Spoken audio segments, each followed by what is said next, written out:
अटेर गरेको बिहानसम्म यो दिदी म आउँदाखेरि 6 बजीसम्म यहाँबाट सामान निकालेको छैन आज हेर्न आउँदाखेरि त्यो अटेरी होइन सर अझै पनि राजनीतिक पावर लाएर यो रोकिन्छ कि भन्ने थियो होला उहाँहरूको त्यही छ यहाँ त एकदम कस्तो भने यो फलानु पार्टीको फोन गर्ने आज यतिजना मान्छे लिएरै छ है भन्ने ल भन्ने यो बाजे आफै जान्थे है नानी म आज कार्यक्रममा जानु पर्यो कहीँ 2 दिन भन्थ्यो म 2 दिन थिएँ गएर बुढापाकालाई के ल आज फलानाको कार्यक्रम राप्रपाको कार्यक्रम छ आज सहयोग गरिदिनु मैले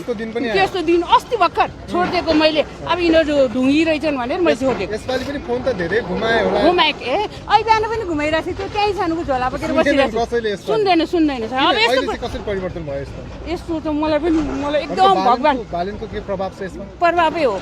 एकदम भगवान मान्छु उहाँ त मलाई यस्तो भगवान लाग्छ नि यस्तो हुँदैछ यति थियो नि यहाँ यस्तो वर्षिनी डुबान